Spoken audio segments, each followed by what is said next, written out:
स्वर्गीय आसमानी बाप, आज के वचन पर तू आशीष बरकत दे, ताकि तेरा फजल, तेरा अनुग्रह और अपनी महिमा के लिए तैयार कर, यीशु के नाम से आमीन।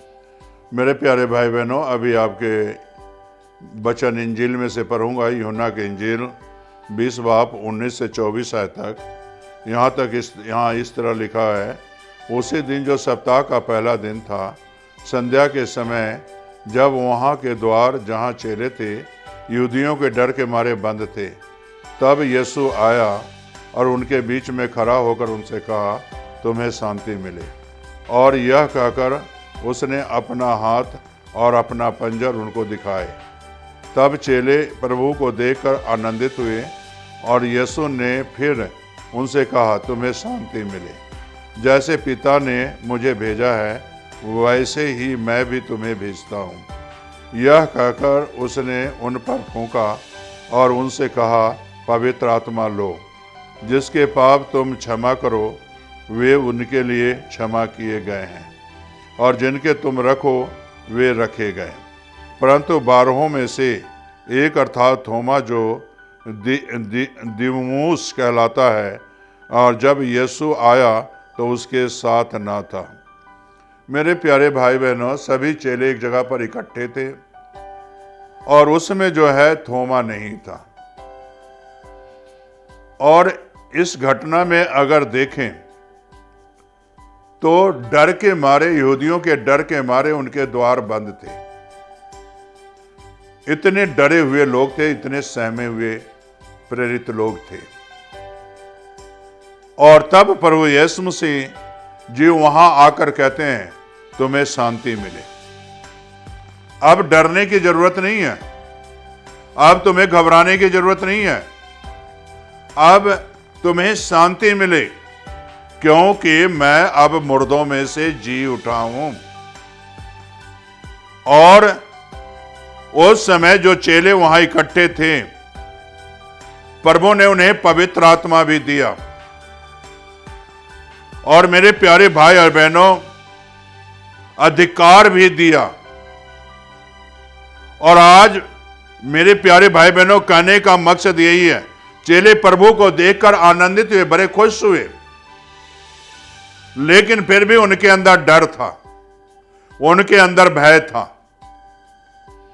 और प्रभु ने सबसे पहले उनके अंदर जो डर था, जो भय था, प्रभु उन्हें समाप्त करना चाहता था। उनके अंदर से वो डर निकालना चाहता था, भय निकालना चाहता था, जिस कारण वो डरे हुए थे। आज मेरे प्यारे भाई और बहनों, जो मसीह के पास आते हैं वो डरे हुए हैं, वो भय खाते हैं, तो मुझे रिश्तेदार क्या कहेंगे, मुझे लोग क्या कहेंगे। लेकिन मेरे प्यारे भाई और बहनों, उनसे तो डरते हैं, लेकिन जीवन लेना नहीं चाहते, जिंदगी लेना नहीं चाहते। आज आपको अगर जीवन लेना है, जिंदगी लेना है, आशीष लेना है, स्वर्ग जाना है, तो मेरे प्यारे भाई बहनों, यीशु के पास आपको आना ही पड़ेगा। यीशु मसीह सचमुच मुर्दों में से जी उठा है। और उस समय में एक चेला नहीं था, थोमा नहीं था। जब चेले को बताया गया, थोमा को, कि हम लोग यीशु को देखे हैं, थोमा ने विश्वास नहीं किया। लेकिन मेरे प्यारे भाई बहनों, मेरे कहने का मकसद मेरा यही है कि आज हम यीशु पर विश्वास उतना ही करते हैं और जीवन नहीं देते।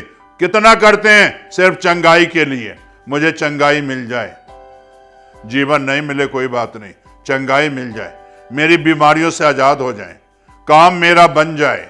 मेरे प्यारे भाई और बहनों, विश्वास करें, हमेशा की जिंदगी पर विश्वास करें, स्वर्ग के राज पर विश्वास करें। से मुझे स्वर्ग के राज में जाना है, और वो राज में ले जाने वाला एक ही मात्र है, वो है यीशु मसीह, जो मुर्दों में से जी उठा है और चेलों को दिखाई दिया। और मेरे प्यारे भाई बहनों, चेलों को कहता है तुम्हें शांति मिले। वही यीशु आज आपको भी शांति देना चाहता है। क्या आप शांति लेना चाहते हो या नहीं? आज संसार में शांति नहीं है। शांति पाने के लिए लोग बड़े बड़े जो है गुफाओं में जाते हैं, जंगलों में जाते हैं, लेकिन फिर भी शांति नहीं है। शांति पाना है तो यीशु के पास आओ। वो शांति का दाता है, वो शांति का स्रोत है, शांति का एक चश्मा है यीशु, और वो आपको शांति देना चाहता है। चेले को आज शांत थे, शांति नहीं था चेले के अंदर, लेकिन जब यीशु आया तो वो आनंदित हुए, खुश हुए कि मैंने यीशु को देखा है, मेरी आंखों ने यीशु को देखा है, मेरी आंखों ने यीशु को पहचाना है। मेरे प्यारे भाई और बहनों, क्या आज इन आंखों ने यीशु को पहचाना है या नहीं? क्या आपकी आंखें ने यीशु को पहचाना है या नहीं? अगर नहीं पहचाना है तो आज यीशु को अपना जीवन देकर तो देखो, और यीशु आपको शांति देगा, वो शांति जो संसार नहीं देता। संसार की शांति यीशु नहीं देता, संसार से अलग हटकर प्रभु यीशु शांति देता है, स्वर्गीय शांति, स्वर्गीय राज। और उस राज में जहां यीशु है वहां आप भी रहोगे। क्या मेरे प्यारे भाई बहनों, आप यीशु के पास रहना नहीं चाहते हो? अगर रहना चाहते हो तो प्रार्थना करो। स्वर्गीय आसमानी बाप, जो बच्चे आज फैसला कर रहे हैं तेरे राज में रहना चाहते हैं, खुदावंद उन भाई बहनों को छू और स्वर्गीय राज के जीवन दे, स्वर्गीय बातें दे, और उनके जीवन से